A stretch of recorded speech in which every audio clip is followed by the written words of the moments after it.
Fala galera, beleza? Sejam bem-vindos ao primeiro episódio do PhysioCastCast. É um episódio onde iremos nos apresentar para que vocês conheçam aqueles que vão passar tempo com você falando sobre aquilo que nós mais amamos falar. Somos dois fisioterapeutas que tomamos a decisão de atuar dentro do mercado falando exclusivamente de dinheiro. Como é que você faz para economizar dinheiro? Como é que você faz para o dinheiro render? Para você que não me conhece, muito prazer, me chamo Felipe Scher, sou formado em fisioterapia com especialização em gestão estratégica na saúde, gestão e liderança. Atualmente, não sei quando é que você está assistindo esse vídeo, mas atualmente sou coordenador da Comissão de Gestão e Empreendedorismo do Estado do Rio de Janeiro e estou aqui com meu parceiro de mesa, Fred Rezende. Fred, seja muito bem-vindo, que honra. Finalmente saiu do papel, né? Agora saiu, né? Finalmente, né? Então, vou aqui me apresentar também para vocês. Assim como o Felipe falou, eu sou fisioterapeuta também. Tenho 3 especializações, sou especializado em fisiologia do exercício, fisiologia respiratória, terapia intensiva, né, e fisioterapia respiratória e oncologia. Trabalhei durante muito tempo em hospitais, não satisfeito com a remuneração dos hospitais, vi que tinha algo que eu precisava ir além e descobri na gestão financeira e nos investimentos uma saída para essa má remuneração. E hoje continuo atuando como fisioterapeuta, tenho meu próprio negócio e também ensino outros fisioterapeutas e outros profissionais, não só fisioterapeutas, a investirem o seu dinheiro e cuidar melhor do seu dinheiro, botar o seu dinheiro para trabalhar, porque afinal de contas não dá para a gente trabalhar a vida inteira em busca do dinheiro, a gente precisa colocar ele para trabalhar também. É isso? É desse jeito. E já que você levantou essa bola, já atuei em clínica, já atuei em consultório, já tive minha própria empresa, em outro segmento, né? Já tive estúdio de Pilates, hoje eu só trabalho com essa parte de gestão e empreendedorismo, consultorias para donos de empresa. Na sua opinião, Fred, empreender é para todo mundo? Não, certamente não é para todo mundo. E falo por mim, assim, porque durante muito tempo, quando trabalhei em hospital, eu nunca fiquei mais do que 3 anos dentro de uma empresa. E aí hoje eu consigo perceber que era justamente isso, né? Eu alcançava ali um certo teto de conhecimento e eu sentia que precisava de mais. E aí quando eu decidi empreender, eu me encontrei e percebi que é aí que eu precisava. Porque no empreendedorismo você não tem teto, né? Você não tem limite para os seus crescimentos. Então percebi no empreendedorismo isso. Sempre tive essa veia muito empreendedora de ser ambicioso, de querer mais. E nem sempre todas as pessoas querem mais. Muitas pessoas estão satisfeitas em estar ali no seu emprego de carteira assinada e também está tudo bem. Até porque se o país, todo mundo decidisse empreender, não ia dar certo, né? Eu sei que você gosta de ler, eu também gosto. E um dos primeiros livros que eu li foi do Flávio Augusto. Acredito que todo mundo que vai para a área de negócios, de empresa, acaba lendo geração de valor e tudo mais. E tanto na época eu li o livro e acompanhei os podcasts. E fizeram essa pergunta para ele, né? Falaram assim, Flávio, você acredita que todo mundo pode ser empresário, todo mundo pode empreender? E Flávio, ele bate exatamente na sua tecla. Se todo mundo fosse empreender, não teriam pessoas para trabalhar dentro dos empreendimentos, não teriam pessoas para trabalhar dentro das empresas. E a gente precisa entender que nem todo mundo tem o preparo, ou nem todo mundo tem a vontade de se dedicar em ter um próprio negócio. Eu gosto de falar com as pessoas que existe uma grande diferença entre ser empresário e ser empreendedor. Eu falo que o pensamento do empreendedor ele é muito sonhador. Ele sonha que tudo é muito fácil, tudo é muito rápido, tudo vai acontecer da noite para o dia. O empresário não. O empresário ele acaba compreendendo a função que ele tem dentro da sociedade. Eu acredito muito que o conceito de empresa ele está muito vinculado à lógica do eu tenho um serviço, ele vai me trazer dinheiro, ele vai me trazer lucro, ele vai me trazer rentabilidade, mas o principal objetivo que a gente tem quando a gente abre uma empresa não é só no dinheiro, mas ele também está muito vinculado ao serviço que ele vai entregar para a sociedade. Porque quando a gente pensa no empreendedorismo, as pessoas obviamente olham e falam assim, é a maneira mais fácil de eu ganhar mais dinheiro. Mas quando ela vai para o mercado de empresa, de ser empresário de fato, tem toda uma jornada, tem todo um caminho. E a gente percebe que as pessoas que realmente chegam no sucesso, que chegam onde desejam, sucesso para mim é meio subjetivo, né? Mas que chegam aonde desejam, está muito vinculado, muito atrelado àquilo que elas realmente compreendem de processo, de estruturação de negócio. E para você? Não, exatamente, porque isso que você está falando parece ser muito simples, né? Quando a gente para pensar, vou empreender também porque é mais fácil. Quando eu decidi empreender, o meu objetivo principal claro que objetivamente era ganhar mais, mas eu pensei muito mais no objetivo que eu queria com a empresa, o que eu estava querendo com aquela empresa, né? Qual era a palavra que está na moda agora, qual era o propósito da minha empresa, né? Que na verdade, como fisioterapeuta, era entregar o meu trabalho da melhor maneira possível. E quando decidi empreender também, ganhar mais, pagar menos impostos, mas eu sabia que não era só isso. E que tinha muitas barreiras e que a gente não aprende isso na faculdade, a gente aprende isso na vida quando decide empreender. E aí é quando você chega no empreendedorismo que você percebe se é aquilo mesmo que você quer ou não. E aí eu acho que nessa barreira, né, nesses primeiros meses que você bate ali de frente, que você realmente separa ali quem está com vontade, mesmo no sangue ali, de empreender, quem é empreendedor e quem de fato não é. Que nos primeiros momentos de dificuldade volta e segue ali no caminho mais confortável, né, digamos assim. Então, diante desses processos do empreendedorismo, a gente precisa ser muito resiliente e, cara, não desistir se é isso realmente que você quer, né? E o principal, pensar no que você quer com a sua empresa. Cara, pra mim isso tudo é muito verdadeiro, e quando a gente para pensar no empreendedorismo da saúde, ou se tornar empresário no mercado de saúde, né? Porque assim, a gente é fisioterapeuta, mas a gente vê a dificuldade acontecendo em várias áreas. A gente tem aquela ideia de que, não, quem é médico hoje tá ganhando muito bem, e a gente vê que tem um monte de gente no mercado digital, nas redes sociais, ensinando como é que o médico faz para cobrar, como é que ele faz realmente para conseguir receber a consulta. A percepção que eu tenho, tá, que isso vem muito de cultura. A gente vem de uma cultura onde tanto médico quanto advogado, ele traz a percepção para a sociedade que sempre vai ser bem remunerado, sempre vai ter aquele salário mais alto, que vai cobrar mais caro, mas com o tempo e com a facilidade que a internet trouxe, a gente começa a perceber que eles também possuem essa dificuldade.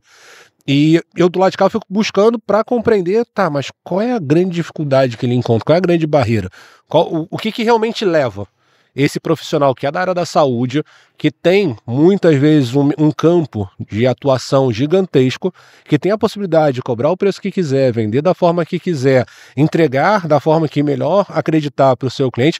Na sua opinião, qual é a grande dificuldade que ele encontra hoje no mercado para realmente conseguir se posicionar e virar uma referência naquilo que ele faz e receber? Porque assim... Tá falando do fisioterapeuta ou saúde em geral? Saúde em geral, e depois a gente pode puxar a sardinha pro nosso lado, que fica mais fácil pra gente trabalhar nesse mercado, né?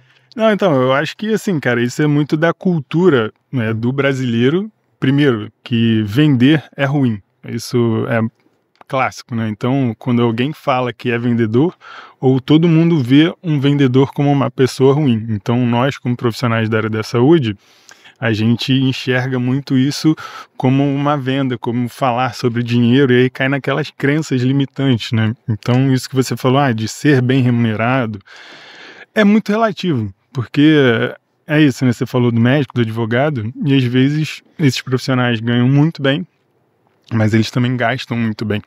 E aí não significa que ele é bem sucedido financeiramente. Isso é muito relativo. Porque o cara que ganha 50 mil e gasta 51, ele vai viver endividado. Mas o cara que ganha 10 e consegue investir 2 mil reais por mês, esse cara vai ser rico, consequentemente muito mais rápido que o outro vai viver endividado. Mas eu acho que isso é muito cultural em relação às crenças limitantes, sobretudo sobre vender. Quando alguém te enxerga como um vendedor, você é uma pessoa ruim, né?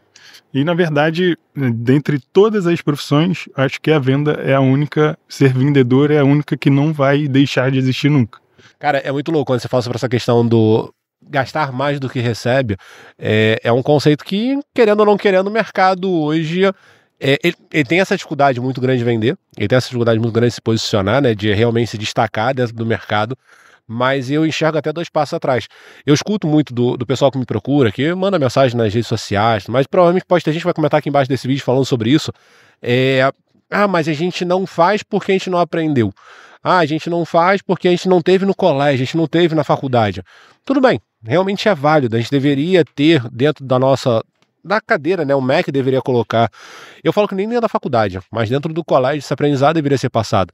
Tanto a parte de educação financeira, quanto a parte de educação de negócios, estruturação de posicionamento, de se vender, de se apresentar, deveria realmente estar presente dentro da grade curricular que o MEC oferece, tanto na época do colégio quanto na época de faculdade.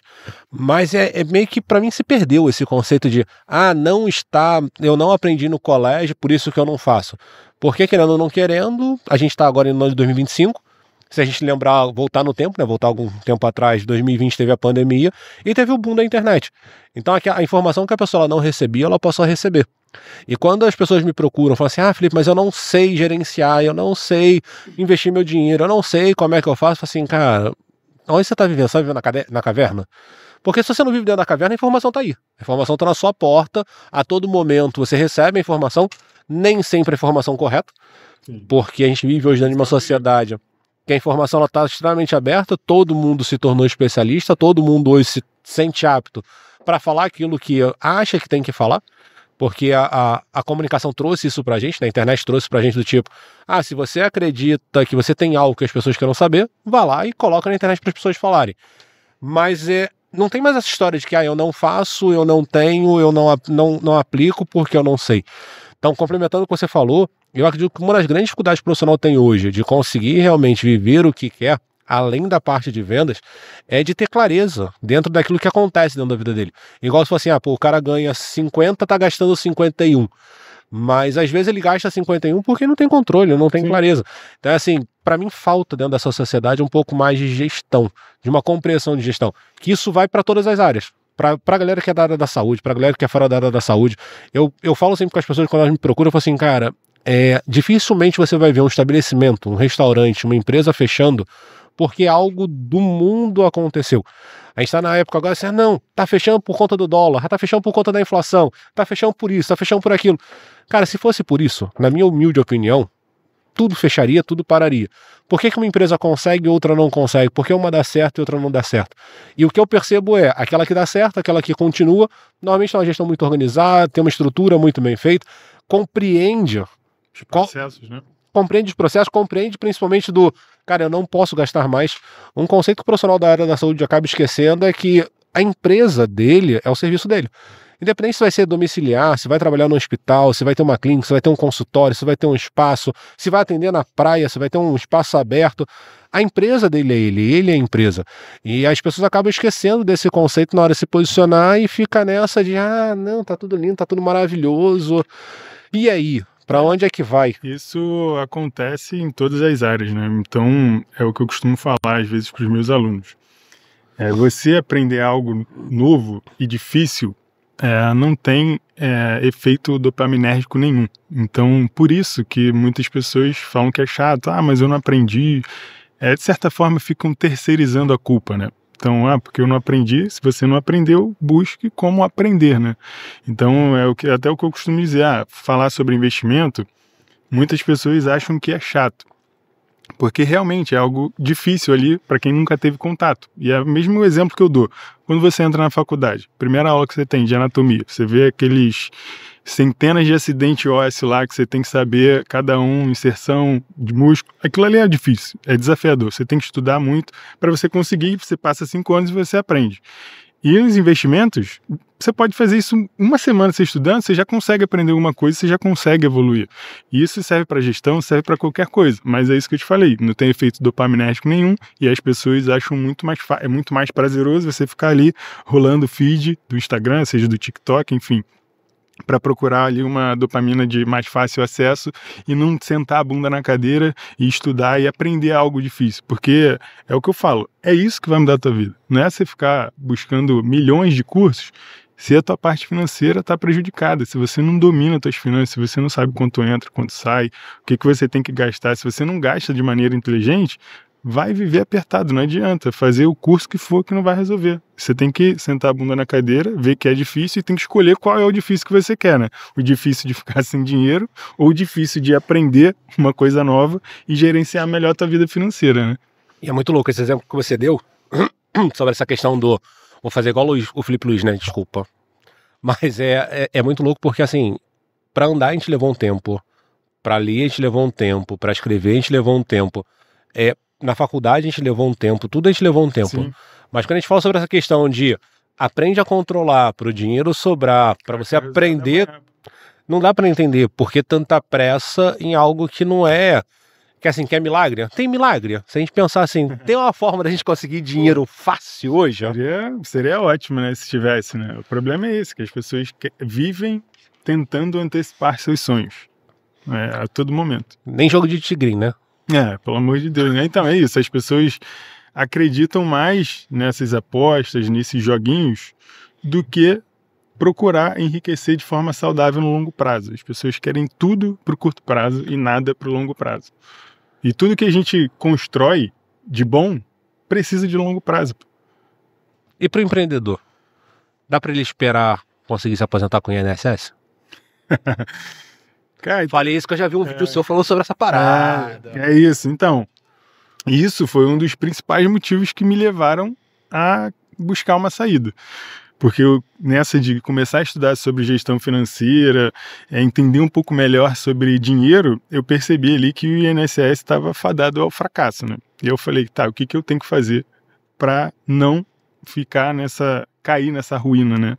Então, eu comecei a estudar e aí dentro desses dados, isso é um dado público, então você pode acessar isso e perceber que apenas 1% dos aposentados pelo INSS são financeiramente independentes. E aí, quando eu vi esse dado, isso me chamou a atenção e eu falei, opa, peraí, o que está acontecendo? E aí você olha como é que funciona o INSS, ele funciona num sistema de pirâmide, né, onde precisa ter uma base contribuinte muito grande, bancando as pessoas que estão lá em cima.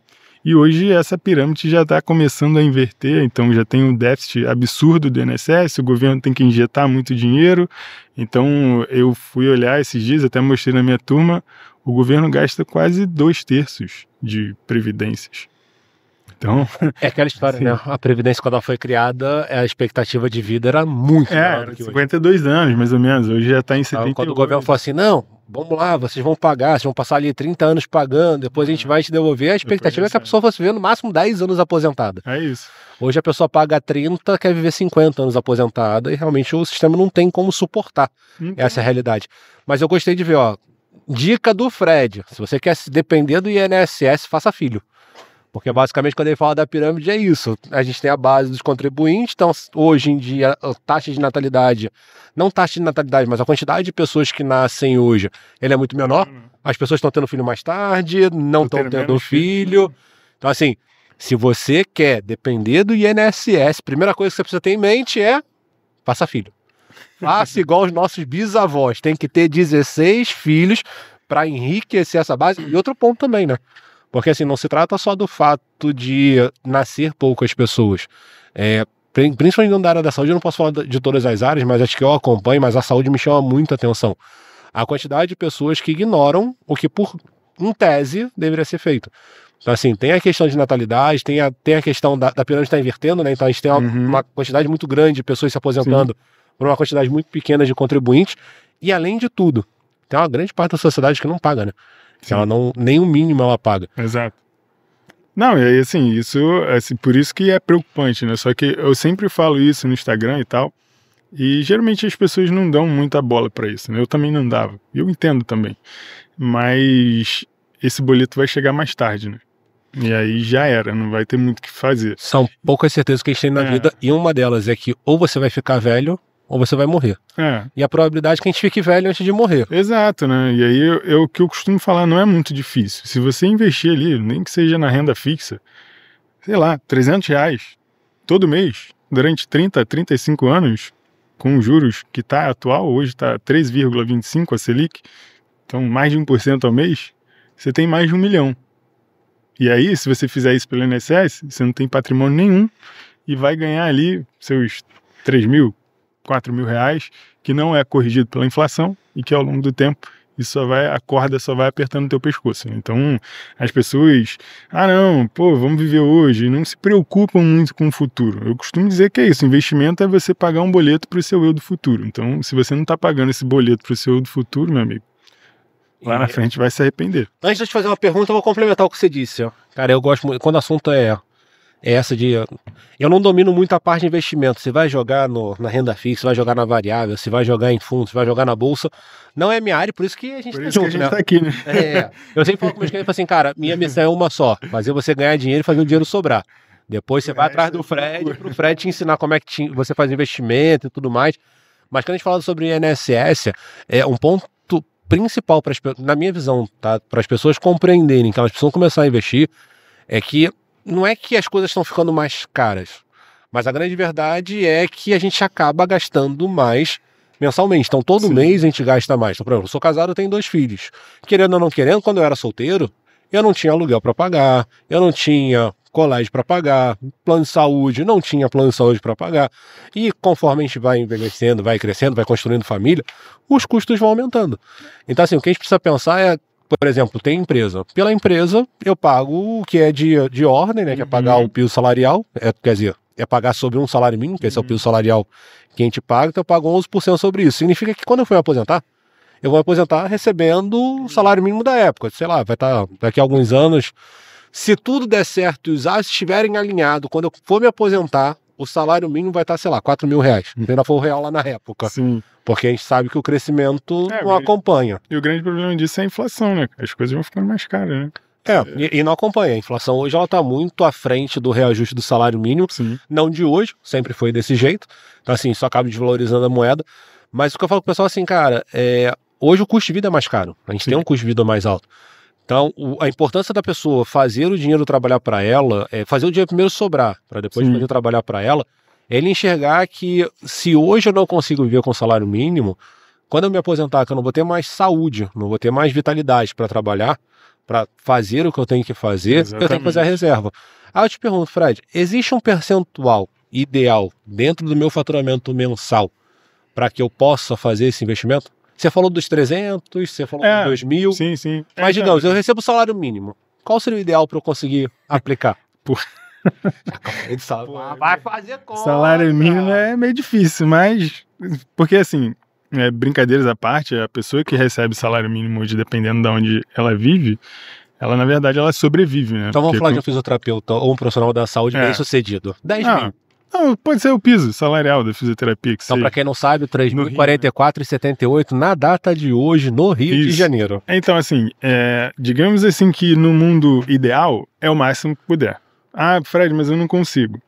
Vai com o que consegue, R$50, enfim. Mas for um direcionamento, 10% dá. Porque assim, se a gente considerar que a pessoa tem que conseguir viver com 90% do salário. Porque essa é a conta ideal, que é justamente você gastar menos do que você ganha. Então, se você investe pelo menos 10% ali, tá ótimo, já é um bom caminho. Ah, Fred, tô muito apertado agora, eu não consigo. Cara, vai com R$50, R$30, vai com o que dá. Mas o mais importante é você criar esse hábito, né? Porque muitas vezes é isso, né? Você, dentro dos teus clientes, assim, você encontra, com certeza, você encontra muito essa dificuldade de gerenciar ali. Mas eu queria saber de você, assim, dos teus clientes, o que você percebe dessa diferença que eles têm de conseguir separar o CPF do CNPJ da parte financeira? Que eu acho que isso é um erro muito comum de todo mundo que está empreendendo inicialmente, né? Eu brinco com meus clientes que eu trato todos eles no mesmo nível. Independente se a empresa já está faturando 100 mil, 200 mil reais, não me importa. Eu sempre trago eles para a fase inicial, que é da compreensão do custo real. Ao longo do tempo, né, são 10 anos aí nessa jornada, o que eu percebi é que essa mistura que as pessoas fazem é por falta de controle. Então não adianta eu chegar para a pessoa e falar assim, a partir de hoje, você vai ter sua conta pessoa física, você vai ter sua conta pessoa jurídica. Ah, Felipe, eu sou só pessoa física. E a gente está falando aqui que ela precisa ter a mentalidade de empresa.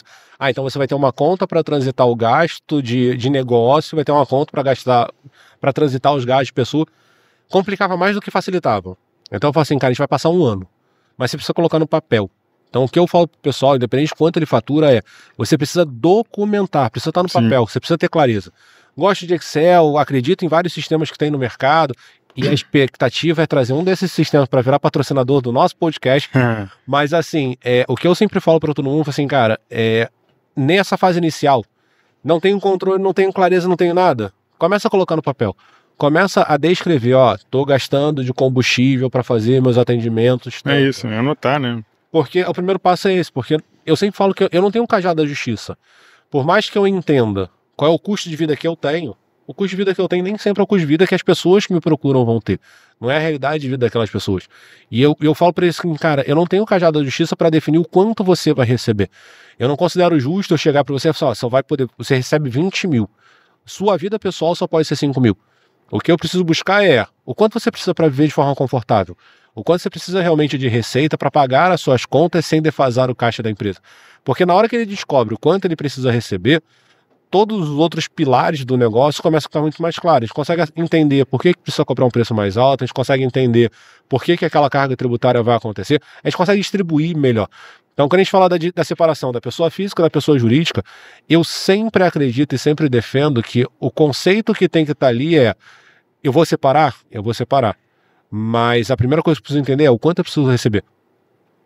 E eu tô até com receio, que você falou dos 10%, meus clientes vão estar assistindo, né? Assim, meu Deus do céu, agora vai todo mundo pro Fred. Que eu já meto na lata e falo assim: não, lindão, você vai viver com 70%. É 70% para dividir entre você e a empresa. Fala o mínimo, né? 10% é o mínimo. 30% é para guardar. E vou ser bonzinho contigo. 10% você vai deixar no caixa, vai virar capital de giro. E assim, se você se comportar, se você for uma criança boazinha, depois de um ano, a gente pode pegar esses 10%, a gente faz igual a Petrobras, tira 1% e vai virar participação de lucro para você. Cara, é isso, assim, é ter a disciplina. E isso eu falo para os meus alunos, cara. Já teve meses que eu investi, 50% do meu faturamento. Porque eu já me adaptei a viver com um custo fixo mais baixo. Então, eu era duro, né? Então, acostumei a viver como duro durante muito tempo. Então isso facilitou minha vida. Então eu tenho um custo fixo muito baixo e isso me possibilita ter uma renda variável ali mais controlada. Consequentemente eu consigo fazer sobrar mais dinheiro. Mas é isso que as pessoas têm que entender. Quanto mais elas investirem, mais elas vão ter de retorno, mais rápido elas vão ter mais segurança, porque é o que eu falo, né? A gente tendo uma reserva de emergência te traz segurança para tudo, basicamente. Principalmente para negociação, para marketing, para você ter o marketing pessoal. Então, isso vai te ajudar em diversos aspectos.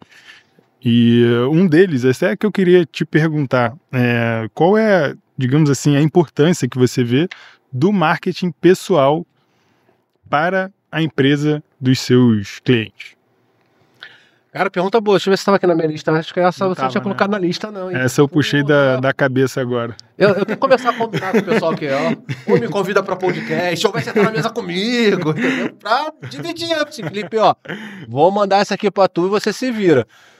Cara, eu sempre escuto que o CPF o CNPJ é um reflexo do CPF, né? Hoje em dia a gente fala muito sobre cultura empresarial, que mudou um pouco o conceito antigo, né? De visão, missão e valor, que era aquela placa bonita na parede. Sim. Hoje se fala muito de cultura. E eu sempre defendo para todo mundo, assim, cara, cultura começa em uma pessoa, começa no CPF. Então, se a pessoa ela é desleixada, provavelmente a empresa vai ser desleixada. Se a pessoa é desleixada e a empresa não é desleixada, é porque provavelmente o cara já não tem mais poder nenhum, ou a empresa vai quebrar, ou a empresa vai deixar de existir. Porque a cultura, ela começa, até eu escutei esses dias num podcast que eu participei, o rapaz virando e falou assim: a cultura hoje é o caráter do CPF por trás do CNPJ. E é muito louco, porque é uma empresa muito grande, e eu estava lá envolvido em vários projetos com eles, e o dono em si, ele tá totalmente out. Ele não tem envolvimento com os projetos menores que a empresa faz. Ele só dá uma volta, tá ok, não tá ok, mas assim, você vê que tudo que acontece dentro da empresa, a comunicação, a forma de se posicionar, o ambiente em si, né? Iluminação, qualidade do ambiente, estava tudo muito atrelado à imagem dele. É uma pessoa que se veste muito bem, que está sempre em ambientes muito bons. Você percebe que é uma pessoa que tem controle, tem um controle financeiro muito bem feito, tem uma estabilidade financeira muito alta, e você vê que isso acaba reverberando em cima do profissional. Tá? Assim, se a gente pensar no marketing, e olhando o marketing como um posicionamento de negócio, é fundamental que essa pessoa não é só vou me vestir para parecer ser. Sim. Mas no momento que eu entenda que eu tô por trás, em algum momento a empresa ela vai seguir sozinha, não adianta eu ter uma empresa extremamente organizada se por trás a minha imagem, a minha pessoa, o meu CPF está tudo bem desorganizado. Sim. Não, e isso que você está falando de uma empresa, né? Mas isso também vale para você que é fisioterapeuta, que está começando o teu negócio agora, que está começando a atender os teus clientes. Você precisa se preocupar com a sua imagem pessoal. Então, quando a gente fala aqui de cultura, disso tudo, a gente está falando da cultura que você está criando para os seus clientes, né? Como seus clientes vão te enxergar. Então, você precisa se preocupar com a tua imagem. Então, não significa que todo fisioterapeuta tem que estar mega alinhado com um corpo bonito, não necessariamente. Ah, não? Ajuda, né? Agora eu vou largar a academia. Mas Porra, ajuda. Fredão, obrigado, hein? Porque pensa comigo, não que tenha algum problema, né? Mas um profissional que ele cuida da sua imagem, ele vai passar uma mensagem para o seu cliente. Então isso vai passar muito mais autoridade, mais confiança para ele. Então o profissional tem que se preocupar também com a sua vestimenta, com a forma que se fala. Tudo isso é marketing pessoal, né? E quando você começa a se preocupar com isso, você começa a se destacar de uma forma muito diferente dos outros profissionais, né? E é isso, porque se esse profissional não consegue compreender quem realmente ele é dentro do mercado, dificilmente ele vai chegar ao preço que ele deve cobrar pelo serviço. Porque eu particularmente, eu falo muito que o preço está muito vinculado ao custo. Eu convivo muito dentro do mercado onde as pessoas têm dificuldade, está numa dificuldade muito basal. Então, assim, como os profissionais da fisioterapia, né, a gente tem um referencial que ele não é obrigatório, não é impositório, mas ele está ali para servir como base. O nome já diz, né? Referencial. E muitos hoje dentro do mercado não conseguem nem chegar ao preço do referencial. Então, assim, eu não tenho certeza, mas se eu não me engano, hoje o atendimento sessão não. O atendimento domiciliar, sessão está um puxão de orelha. Não vai falar sessão não. Sessão agora é só bater tambor. Não. Sim. O atendimento hoje, se eu não me engano, está R$198. E muitos profissionais se colocam num ponto onde, cara, é impossível cobrar esse preço. Não tem como. 178, se eu não me engano. 178, tá nessa casa. Mas assim, profissionais se colocam numa posição assim, não, Felipe, mas não tem como eu cobrar esse preço, meu cliente não vai pagar e não sei o que lá. Eu trago a bandeira que o primeiro ponto que ele tem que olhar você tem que olhar seu custo. Então assim, dá pra gente cobrar menos? Dá, até porque não vai ter punição por você cobrar a menos do que tá ali. Ele é uma base. Eu sou da época, acredito que você também, que o referencial falou assim, olha, o referencial é esse e você pode transicionar até 20% para baixo, dependendo da região que você tá. Hoje já não tem mais essa questão, por conta da liberdade econômica e tudo mais, mas assim, eu sempre balizei no custo. Só que o que acontece? Esse é o primeiro passo, para a gente chegar ao preço certo do meu serviço. Só que tem um outro lado. Se a pessoa, beleza, cheguei ao preço certo. Eu até brinco com o pessoal, assim, cara, você hoje cobraria R$1.000 no seu serviço? A primeira resposta que o nosso emocional nos dá é a resposta técnica. Porque a gente vive dentro de uma sociedade onde a gente começa a compreender que a gente tem a possibilidade de entrar no mercado para empreender. Quem escolhe a área da saúde, ela optou por uma área que não tem tanto vínculo para trabalhar para alguém. A gente acaba escolhendo um mercado onde a gente vai ser autônomo. Então a primeira coisa que a gente vai pensar é assim, não, ninguém vai pagar, como assim vai pagar R$1.000 pelo meu atendimento? Porque a primeira coisa que vem é assim, eu não sou bom tecnicamente para a pessoa pagar. Sim. Só que eu sou bom tecnicamente para pagar. Só que se eu não tenho, como você bem disse, um marketing pessoal alinhado, não é nem o fato de, só vou comer em restaurante caro para aparecer para o meu cliente. Não. Às vezes exemplo clássico para quem usa óculos. Cara, não dá para você chegar com óculos assim na casa do teu paciente, né? Não vai casar se chegar assim, chegar todo descabelado. Camisa amarrotada, suja, enfim. Amarrotada, a gente vai ter que conversar com a minha mulher. Não, assim, são... Amarrotado, não, agora a gente tem que comprar malha que pega assim, sacode, e pendura esticado, porque tipo essa daqui é desse modelo. Meu amigo tá com a Insider aqui, maluco. Ó. Ajuda bem. Vai ter o logo Insider. Porque Insider, se você quiser patrocinar a gente tá aberto aqui, são 2 rapazes, a gente tá aqui estamos abertos aos nossos patrocinadores.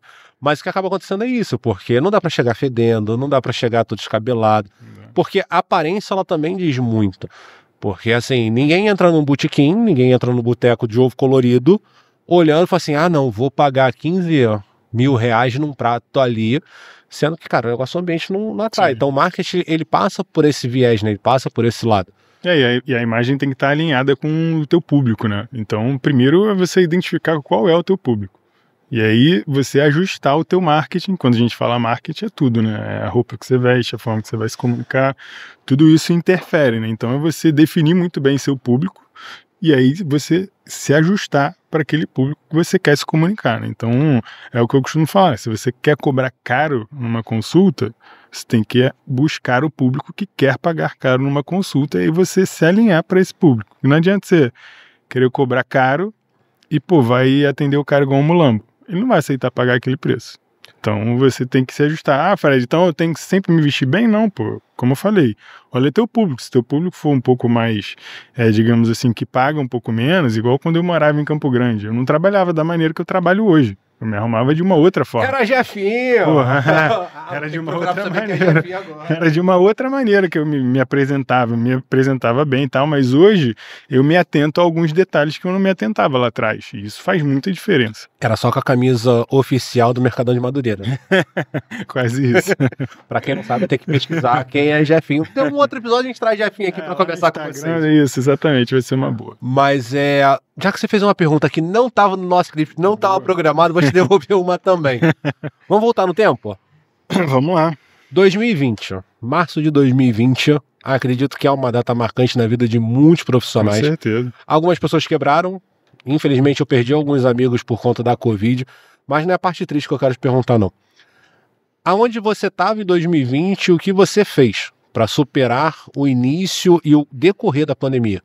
Que todo mundo fala assim, vai durar 3 meses, o governo dava sinal que não duraria 3 meses, todo o movimento de governo era muito mais longo, e quando a gente foi ver, a gente passou pelo menos uns 2 anos vivenciando realmente a pandemia, alguns lugares fechando, outros não fechando. Onde você estava? Cara, bom, essa pergunta é ótima, porque eu costumo dizer assim que para muita gente a pandemia foi o pior momento da vida, né? Para mim foi o melhor, porque foi, digamos assim, é o que todo mundo fala quando tem ali a virada de chave, foi realmente quando a minha vida mudou, de fato foi a pandemia. Então em 2019 ali, quando eu comecei a ouvir sobre Covid e pensei, caramba, essa possibilidade disso vir para cá, na época eu estava trabalhando, estava também no laboratório de pesquisa ali de reabilitação pulmonar, eu estava atuando diretamente com isso e também trabalhava no hospital. Então eu trabalhava dentro do hospital e estava lá no laboratório de pesquisa. Então, quando eu vi isso, eu falei com um amigo meu, falei, chegou a hora do fisioterapeuta ganhar dinheiro. Se essa doença chegar aqui, a gente vai ganhar dinheiro. Caramba, mas como é que você consegue pensar nisso? E aí muita gente fala, pô, a gente trabalha com pessoa doente.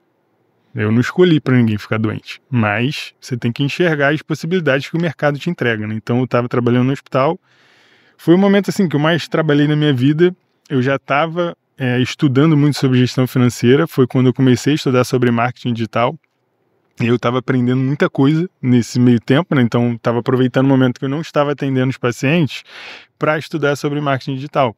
Foi quando eu comecei a aprender a fazer página de venda, rodar tráfego, criar infoproduto, criei meu infoproduto, comecei a vender meu infoproduto pela internet, e aí ali eu vi a possibilidade de que ficar dentro do hospital ia limitar muito os meus ganhos. E aí foi quando eu comecei a pensar no que eu ia fazer. Então, em 2020, quando começou a voltar ali os atendimentos, foi o período que eu mais ganhei dinheiro na pandemia, por conta da demanda, né? A demanda absurda. Em 2021, depois de ler o livro Os Segredos da Mente Milionária, eu terminei de ler o livro em fevereiro. Em janeiro eu estava terminando ali, em fevereiro eu terminei, em março eu pedi demissão. Perguntei para o meu chefe, falei, tô sentindo que tô precisando crescer, aqui dentro não dá mais para mim, quero empreender, eu sei que para dar certo lá fora só vai depender de mim, eu tô com sangue nos olhos para fazer o meu negócio acontecer e quero saber quanto tempo você precisa para eu sair, para eu pedir demissão. Ele falou, não, você consegue ficar até abril? Falei, consigo. Tava trabalhando com infoproduto, tava trabalhando muito, assim, infoproduto, né, no marketing digital, tava atendendo os pacientes, estava no hospital. Eu precisava me dedicar para isso, né, sair para o meu negócio. E aí foi em 2021 que eu pedi demissão, e aí minha vida começou a andar, tipo assim, voar, na verdade. Então mudou muito, e que, de certa forma, quando eu trabalhava no hospital, estava me prendendo um pouco, né? Então a pandemia veio e me deu, digamos assim, um empurrão que eu precisava. E já diria Ayrton Senna, eu gosto muito dessa frase da Ayrton Senna, nas adversidades existem. Sempre. Enquanto os outros batem recorde. É isso. E quando eu falo de pandemia, eu tinha uma esperança muito grande no mercado. Porque assim, eu já sou empresário há muito tempo, eu já era empresário antes da pandemia, eu já fazia o que eu fazia antes da pandemia acontecer. Eu falei assim, cara, a pandemia ela vem literalmente como uma oportunidade do mercado enxergar o que você falou. Era o momento do fisioterapeuta realmente se posicionar. Não é que ele ia ganhar dinheiro na desgraça dos outros. Até porque tem um ditado que diz que enquanto uns choram, o outro está vendendo nessa. Mas é isso que eu falei, né? A nossa profissão, tanto fisioterapeuta quanto médico, a gente trabalha com pessoas doentes, enfermeiro, enfim, a gente trabalha com pessoa doente.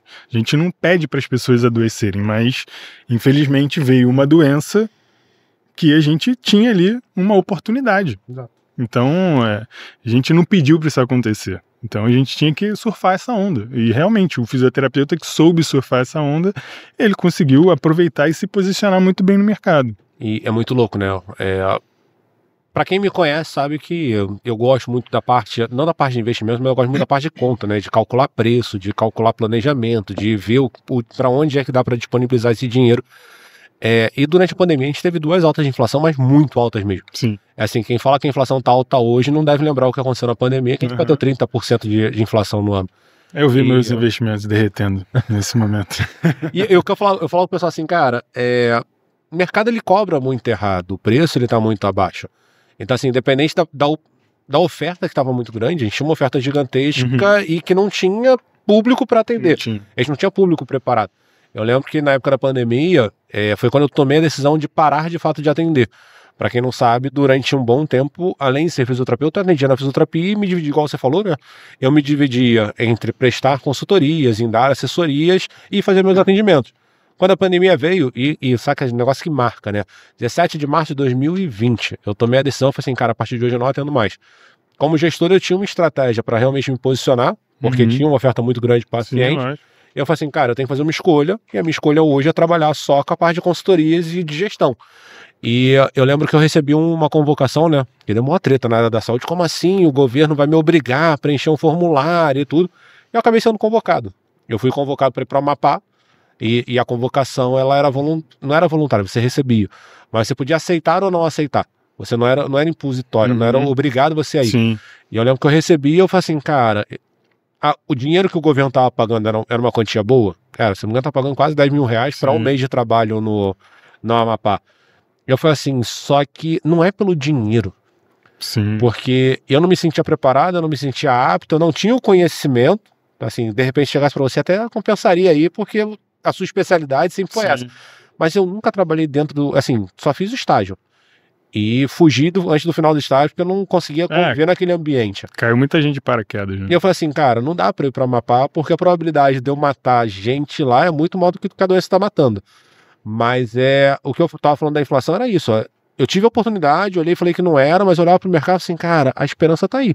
Então tá cobrando preço errado, mesmo que você não vá cobrar dos seus clientes, porque você acha injusto, mas é a oportunidade de você ofertar o seu serviço para novas pessoas, para novos clientes, trazendo a inflação, porque você tem uma justificativa. Sim.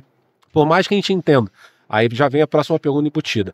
Por mais que a gente entenda, pelo menos a percepção que eu tenho nada que aumenta no Brasil de fato, assim, consumo básico, café, está tomando café. O café não teve o reajuste da inflação. Então, se eu pagar o preço do café em dezembro de 2023 para dezembro de 2024, o reajuste não foi de 4,87 como foi apresentado para a gente no PCA. E eu falei assim, essa oportunidade que vocês têm. Né? Eu falei assim, essa oportunidade que vocês têm, porque todo mundo acredita, não, eu só posso ajustar meu preço pela inflação. Assim, a inflação vai bater na tua porta. 30%, acho que foi 17,5% no ano. Não é a inflação real, né, cara?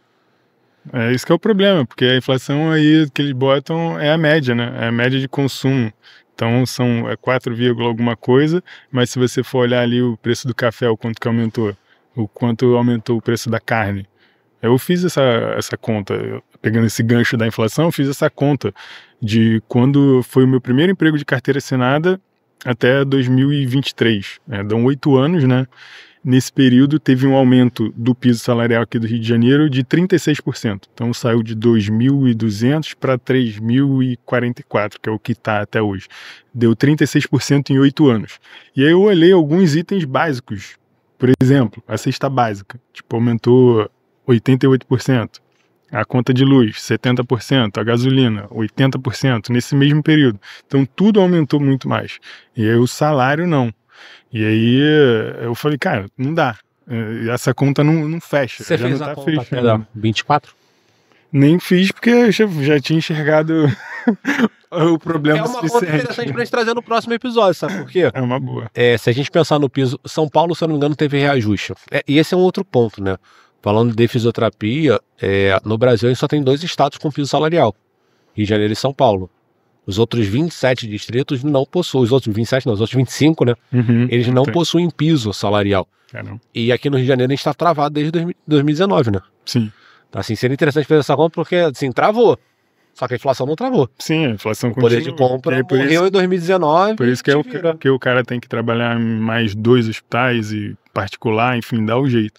Aí só voltando um gancho aqui, voltando na pandemia, que eu esqueci de relembrar, muita gente pensa, pô, tu só olhou isso, não teve nada de ruim.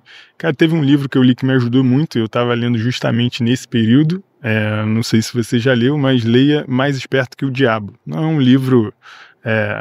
o nome é esquisito, mas eu gostei porque me fez pensar de uma forma diferente, me fez olhar mais o lado bom das coisas. E durante a pandemia, teve 2 momentos muito difíceis, né? Lógico, eu fiquei completamente isolado durante muito tempo, e meu pai teve internado no meu CTI, cara, que eu trabalhei.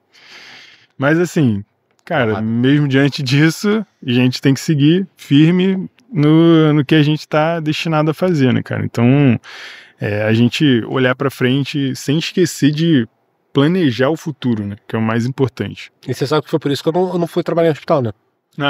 Meu pai não chegou a internar comigo no CTI, mas eu trabalhei no CTI de um hospital grande, é público, mas é um hospital grande aqui do Brasil.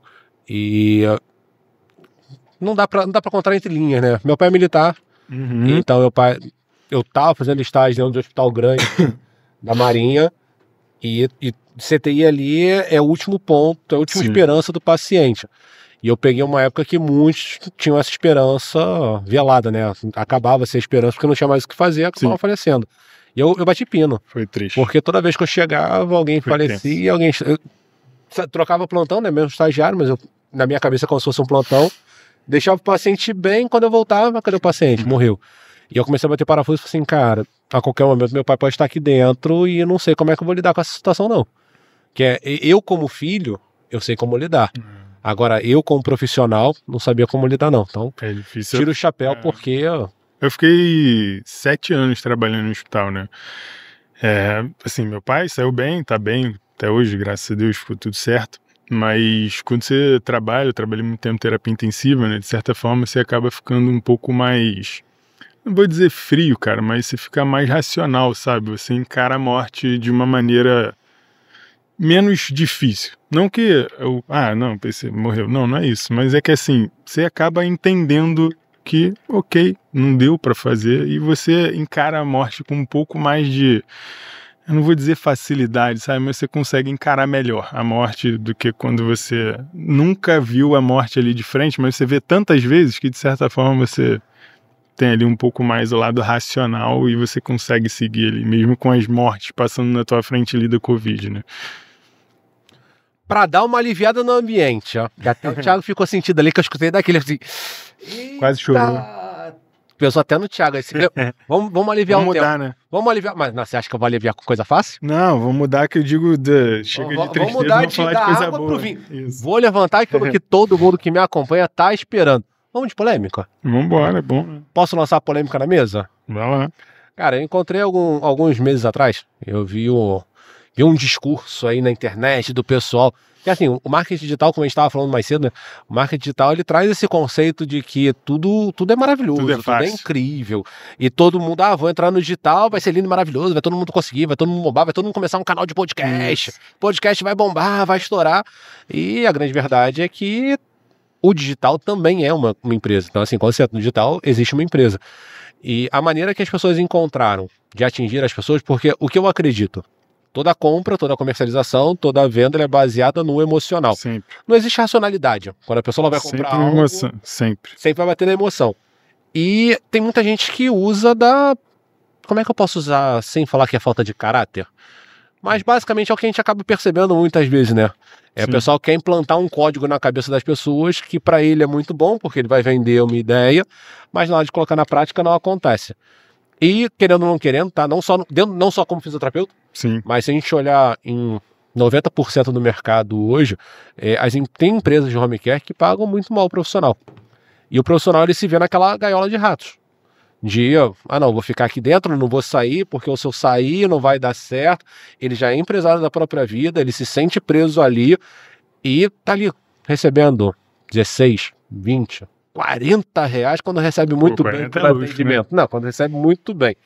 E o que eu vi acontecendo por aí foi o pessoal falando assim, não, eu vou te ensinar como é que você sai do home care recebendo 15, 20, 40 reais para faturar 1 milhão por mês. Pô, não, por mês, cara, Dá para fazer? a gente tem... Falei que era polêmica, agora por mês o quê? te vira. São 22 dias úteis? 24, né? Não tem como, pô. Por ano, por ano. Sozinho não tem como. Sozinho não tem como. Quanto é que é por sessão já que você pegou pra fazer? Porque eu fiz a conta Sentou aqui. na mesa, é calculadora na Pô, mão. teria 41 mil por dia, útil. Isso. Vamos botar se ele fizer 6 atendimentos por dia. Pô, não tem como. Vai dar 7 mil atendimentos? Não existe. Eu acho, filé. Se Não, você se estiver assistindo, comenta aqui embaixo. Quanto é que você tá cobrando na sessão? Se tem, alguém cobra 7 mil, me apresenta que eu vou dar os parabéns. Não conheço, mas eu acho muito difícil. E por ano? Cara, por ano, assim, eu sozinho, eu também ainda acho muito difícil. Mas por que você considera difícil? Porque, cara, se a gente for parar pra pensar, 1 milhão dividido por... São 264 dias, né? Tá em torno aí de 1.200 atendimentos que ele deve fazer em média por ano. Não, vai dar... Calma aí. É 264, né? Que eu falei, dias. Então, você teria que fazer aqui em média. Não dá. Por dia? Suave. Por dia, né? Não dá. Pra vocês que não viram, tá? A conta é básica. Dá ali em torno de uns 3.800 reais por dia que a pessoa tem que fazer. Não, dá mais, pô. Dá mais. Não tem como, cara. Sozinho, acho muito difícil. Acho muito difícil, porque assim, você tem que trabalhar igual um maluco. Você tem que cobrar basicamente aqui, tem que fazer ou 1.000 atendimentos cobrando R$1.000 ou 2.000 atendimentos cobrando R$500. O Fred fugindo da polêmica. Eu não conheço ninguém, cara. Eu acho muito... Não, agora o que eu gosto de dizer. Cara, eu acho muito perigoso quando você traz um discurso prometendo algo muito elevado para uma pessoa, porque você, de certa forma, você brinca com os sonhos das pessoas, sabe? Então, por exemplo, quando eu vendo minha mentoria, quando eu vendo meus produtos... Eu vendo a minha verdade, cara, é a minha vida, é o que eu faço. Eu não falo pra ninguém, cara, vou te ensinar a ficar rico. Mas, se você fizer o que eu tô falando, você vai ficar rico. Porque não sou só eu que tô dizendo, são números, é matemática. Se você investir durante o tempo que for, com consistência, você vai ficar rico. Isso é inevitável. Se você fizer isso, dá resultado. Porque assim, eu tive resultado e eu mostro os meus resultados para os meus alunos. Então, quem já foi meu aluno, eu mostro lá o quanto que eu ganhava de dividendo, o quanto que eu ganhei de dividendo todos esses anos. Então, tipo, no primeiro ano eu mostro, no segundo ano eu mostro a evolução e eu vou mostrando, porque assim, isso mostra a realidade para a pessoa, porque eu falar, não, pô, tu vai ganhar 1 milhão com atendimento de fisioterapia, pô, não dá, né, mano? É muito difícil. Mas se você falar, Fred, dá pra fazer no digital? Dá, pô, porque eu conheço gente que faz, mas não é com atendimento. Só pra jogar grana na mesa, principalmente quando você não atende, né? Porra, aí não dá, né? Cara, mas assim, brincadeiras à parte, isso que você levantou, não sei se você sabe, meu primo é economista, né? E nas conversas informais que a gente tem, ele sempre levanta e fala assim, cara, o que faz o rico enriquecer não é o trabalho, não é a venda do serviço. O que faz o rico enriquecer é ele saber fazer o dinheiro com aquilo que ele faz, com o que ele vende, com o produto, com o serviço que ele vende, mas principalmente saber jogar nos juros compostos. Sim. Porque o que faz essa galera ficar rica, de fato, é os juros compostos. Ele sempre, toda vez que a gente se encontra, toda vez que a gente fala sobre dinheiro, fala de investimentos, hoje ele trabalha com isso também, né? E ele fala assim, só que ele faz o inverso, né? Você ensina, ele tá ali fazendo pelas pessoas. Sim. E ele bate muito nessa tecla, assim, cara, hoje eu passo para os meus clientes aquilo que os grandes empresários estão fazendo. Então, assim, a carteira é pequena? Então não importa, vou fazer com a carteira pequena aquilo que os caras que estão investindo milhões também estão fazendo, porque o que faz a pessoa enriquecer realmente é o juros compostos. E a gente volta para o que a gente estava falando, porque a gente tem a premissa, até uma frase popular, né? Não sei se você escutou seus pais falando, mas é aquela história, quem trabalha muito não tem tempo para ganhar dinheiro. E, basicamente, quando você escuta um economista falando, ele trazendo que é os juros compostos, e você fala assim, cara, é verdade. Porque ele trabalha, ele roda a empresa está rodando, está girando, mas o que está fazendo ele ganhar muito dinheiro de fato não é o trabalho. É como ele está investindo dinheiro. E essa mensagem não é passada, porque... Vamos pegar agora a geração, né? Eu escuto muita reclamação da geração atual, não sei se o Thiago já escutou essa reclamação. Thiago, você é de que ano? 93. Ih, Thiago é da geração atual. Então, Thiago, ó, com amor e carinho, o rapaz trabalha. Menino aqui trabalha, então não é ele não. Mas assim, eu escuto muita reclamação do pessoal assim, geração atual não gosta de trabalhar, geração atual quer tudo na mão. Para quem não sabe, geração atual é geração Z. Geração atual é isso e aquilo. Mas vemos e convenhamos que se ninguém explicar o sentido real da frase não é o trabalho que faz você enriquecer, a galera vai achar que realmente tem que trabalhar pouco para ganhar rios de dinheiro. Tanto que a minha frase, né, que eu não falei a frase hoje, minha frase é trabalhe menos e ganhe mais. Só que o trabalhar menos é você ter processo, você ter estrutura, você ter uma empresa estruturada. Trabalhar de forma inteligente, né? De forma inteligente, tendo o Fred ao lado para fazer esse dinheiro que está entrando render, para que você consiga de fato ganhar muito mais, além só do trabalho, do esforço burro, né? Acaba sendo um esforço burro. E eu acho que isso que você falou, assim, acho que toda geração tem gente preguiçosa, né, cara? Então você vai lidar isso sempre, só que aí o problema é isso, né? Com o crescimento da internet, muitas pessoas colocam, né, mostrando vídeos mentirosos, né, fake, mostrando a facilidade que é enriquecer, quando na verdade não existe isso, cara. Então isso é uma coisa que eu faço questão de mostrar, cara, você tem que ter paciência para enriquecer, não adianta que você não vai ficar rico investindo, não vai, porque assim, eu comecei a ter resultado. Depois de uns 3 anos eu falei, opa, tive um resultado que dá para eu replicar isso aqui e mostrar para outras pessoas. Então, diferente do que muita gente fez, eu preferi construir ali, ter meu resultado. Nossa, meu resultado foi bom, beleza. E agora eu posso replicar para outras pessoas. Porque de quando eu comecei a investir 3 anos depois, o meu patrimônio cresceu 8 vezes. E aí depois eu continuo investindo todos os meses, sem parar. Então hoje eu já consigo ter uma renda passiva que é maior do que o meu salário lá do hospital. Mas isso numa janela de 5 anos. Então não dá para você, Fred, estou com 10 mil aqui, vou investir. Qual é o melhor investimento? Pô, o melhor investimento é você pagar alguém para te ensinar a estudar, ou então gaste seu tempo estudando. Esse é o melhor investimento que tem, pô. Você não vai acertar ali, não tem a bala de prata que você vai fazer um investimento, você vai triplicar teu dinheiro, né? Se fosse fácil assim, né? Que esse é o grande problema que surgiu, principalmente na época da pandemia, foram os traders, né? Todo mundo começou a ensinar, não, você vai pegar o dinheiro aqui, você vai colocar o dinheiro, vai sair na outra ponta. Teve pessoa que conseguiu? Teve. Talvez não pode... Não serei hipócrita falando não, ninguém conseguiu. Tiveram pessoas que conseguiram. Mas se botar na balança, os que deram certo para o que deram errado, os que deram errado foi muito mais. E esse ponto que você bateu é a grande verdade, né? A pessoa precisa ter constância. Constância e resiliência, porque tudo na vida é tempo, se tudo que você passou levou tempo para o dinheiro retornar, para você ter estabilidade, é tempo.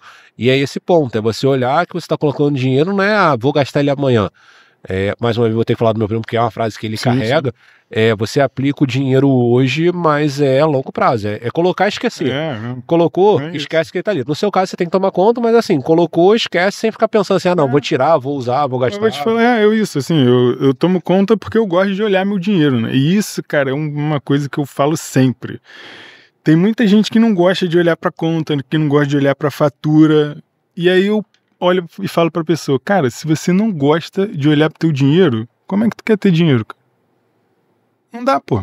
É incompatível, pô. Se você não gosta de olhar pra tal coisa, automaticamente aquela coisa vai se afastar de você, pô. Então você tem que olhar, eu olho todo dia, mas não significa que eu fico desesperado, né? Porque eu gosto de ver o meu dinheiro ali se movimentando, meu patrimônio, mesmo quando eu estava investindo pouco. Então é você criar o hábito de olhar ali pro teu dinheiro constantemente, porque acredito que você também tenha isso, né? Teus clientes ali não gostam de olhar ali pro controle de gasto, não gostam de olhar ali o que tá gastando, o que tá entrando na empresa. Mas, pô, se tu não olhar, você tem que pagar alguém para olhar para você. Porque senão aquilo ali vai te levar pro buraco. Não, é inevitável. Eu falo assim, cara, se você não faz o seu controle, não na parte de investimento, se você não faz esse controle, se você não olha, se você não analisa o que tá entrando, o que tá saindo, e deixar acumular, que eu falo assim, cara, tem que ser diário. Assim, vai fazer controle, faz diário, porque um dia que passou a probabilidade de dar erro e você perder esse fio da meada, ou perder para onde esse dinheiro foi, como é que esse dinheiro deixou, como é que ele entrou, como é que ele saiu, um abraço, porque não tem volta. Tanto que eu falo assim, cara, passou uma semana, deu diferença, se é para mais, joga para mais, se é para menos, joga para menos, mas joga como diferença. Porque senão você vai perder muito mais tempo tentando encontrar o erro do que de fato você aplicar. Se você aplica ele diariamente, você consegue encontrar. Agora, se você deixa acumular, dificilmente você vai encontrar. Então, assim, é um ponto que... Não, na verdade, assim, o que a gente acaba percebendo é que as pessoas têm esse receio de olhar porque não quer ver a cagada que tá fazendo, né? Exato, mas assim, quando você não olhar, aquilo ali vai ficar do mesmo jeito. Mas não tem outra e vou te falar, é muito louco. Provavelmente a minha cliente... Mandar um beijo pra ela, né? Eu tenho uma cliente minha da mentoria, a Tedesco. A Tedesco é uma pessoa que eu tenho um carinho gigantesco, porque ela é verdade na lata mesmo. Então, se eu falo muito, assim, Felipe, você falou demais. Se eu falo de menos, Felipe, você podia ter falado mais. Então, é uma pessoa ali que eu sou mentor dela, de vez em quando ela virou minha mentora, né? Que ela vem me dando as sacadas, me dando mais dicas, umas orientações. E eu sou muito orgulhoso dela, porque algo que ela conseguiu entender na vida dela. Então, por exemplo, a gente falou lá do milhão. Eu tenho certeza que ela assistiu, ela pegou a calculadora, ela botou na ponta lá e falou assim, Felipe, não dá. Não tem como ser possível. E isso só acontece porque ela entendeu a importância de ter clareza dos dados. Porque a gente falou que toda tomada de decisão ela é emocional. Mas tem determinadas coisas que a gente precisa bater na tecla assim, peraí, será que isso é verdade mesmo? Será que isso é possível? Será que dá para chegar nesse cenário? Porque se eu não tenho essa clareza, se eu não tenho esse controle, se eu não tenho essa observação, cara... O jogo do Tigrinho chegou onde chegou porque as pessoas não têm clareza. A sociedade não tem esse hábito, não tem essa rotina de olhar para o seu negócio, para a sua vida como empresa. E eu acredito muito que as pessoas precisam buscar isso. Elas precisam ir atrás de ter um controle, de ter um viés, não só de investir, mas olhar e falar assim, cara, eu vou trabalhar dentro de uma empresa, eu vou prestar serviço para alguém, vou receber salário mínimo, vou receber o piso, não importa. Mas que ela crie o hábito de se controlar, de ter essa observação. Até mesmo para entender assim, cara, não dá para eu viver com salário mínimo, é impossível com salário mínimo, preciso de mais. E falando nisso, falando em buscar mais, saber mais, procurar mais, investir mais, falando para fisioterapeuta, tá? Agora você que é de outra área da saúde, fica com a gente, mas falando para fisioterapeuta, que a gente é fisioterapeuta. Quais são os mercados que você olhando hoje? Já que a gente começou falando de empreendedorismo, a gente foi para vários outros assuntos, mas como a gente começou falando de empreendedorismo, qual é a área que você considera que é promissora para o profissional entrar hoje, olhar e falar assim, cara, se eu começar nessa área aqui, a probabilidade de eu conseguir ganhar mais, ela é maior? O fisioterapeuta. Cara, o atendimento particular, né? Assim, que é o que eu faço. Então, eu vejo isso como um grande potencial, eu gosto disso, né? Eu gosto de dar esse atendimento mais personalizado. Então, acho que esse é um caminho. Mas, para ser bem sincero, cara, tem que escolher um caminho que você esteja disposto a fazer com tesão. Porque não é só fazer pelo dinheiro. Porque você tem que ter tesão naquilo que você faz, que aí o dinheiro vai ser consequência do teu trabalho. Então, assim, o que eu, Fred, enxergo como grande possibilidade é o atendimento domiciliar.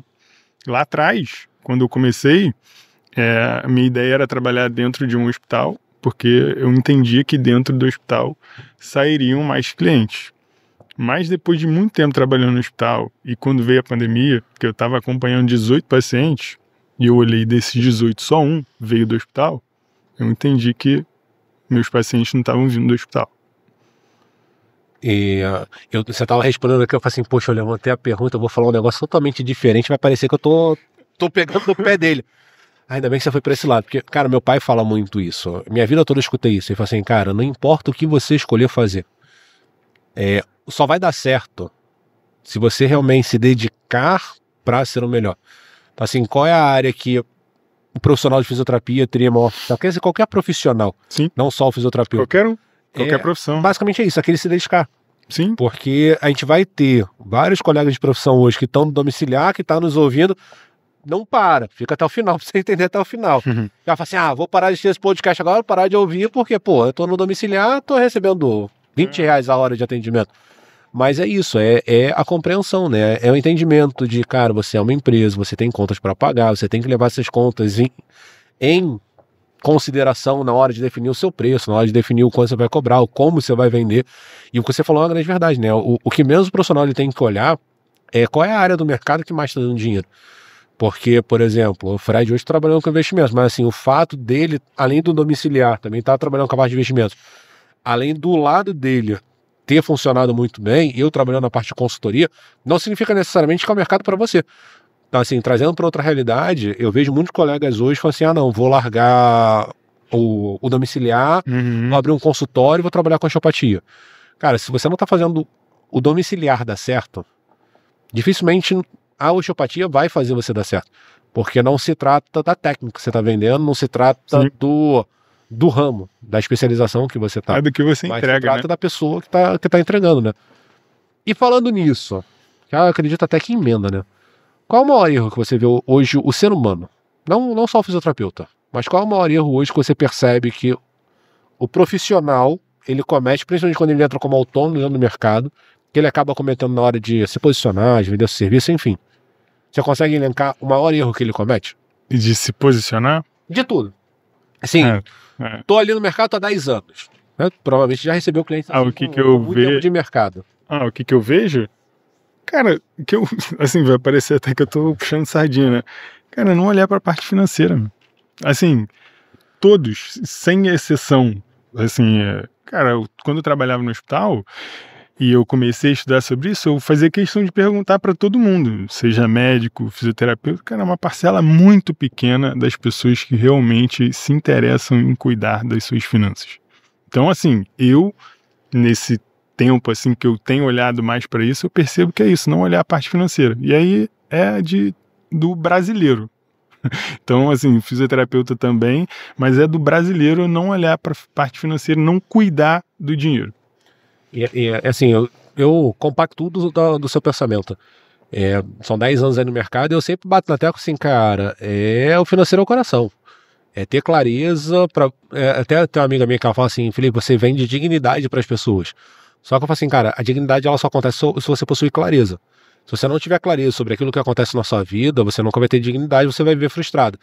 Então, o maior erro que eu percebo, independente de quem trabalha no hospital, de quem trabalha numa clínica, quem trabalha no consultório, quem tem uma empresa, quem não tem uma empresa, quem está trabalhando na informalidade, é isso que você bateu na tecla do falta clareza do financeiro, falta compreensão do financeiro, para mim é um dos maiores erros que o profissional comete, porque a gente pode até voltar, né? Você falou lá sobre a questão do cara que ganha 50 e gasta 51.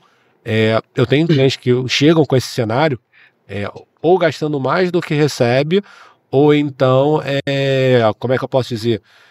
Gastando tudo que entra. Ficando 0 a 0 ali. Ficando 0 a 0.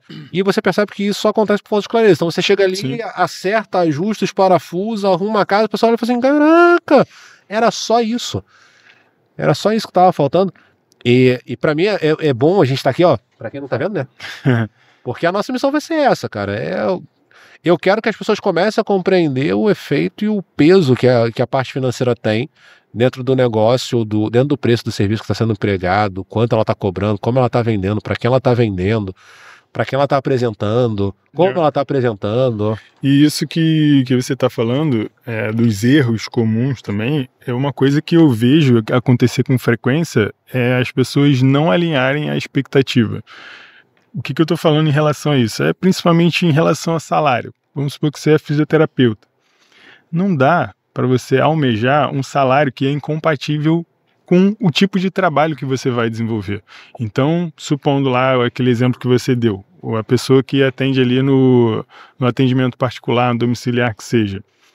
Não dá para o cara almejar fazer sozinho R$1 milhão, porque ele não vai conseguir, ele vai ver frustrado o resto da vida. Ele tem que alinhar a expectativa de acordo com o que é possível para ele fazer. Então isso é um erro também muito comum que eu vejo nas pessoas, é não ter clareza, de novo, né, clareza, e alinhar as expectativas com o que é real para ela. E isso acontece muito também dentro do mercado do Pilates, né? Você atende muitos clientes de Pilates e isso com certeza acontece com muita frequência, né?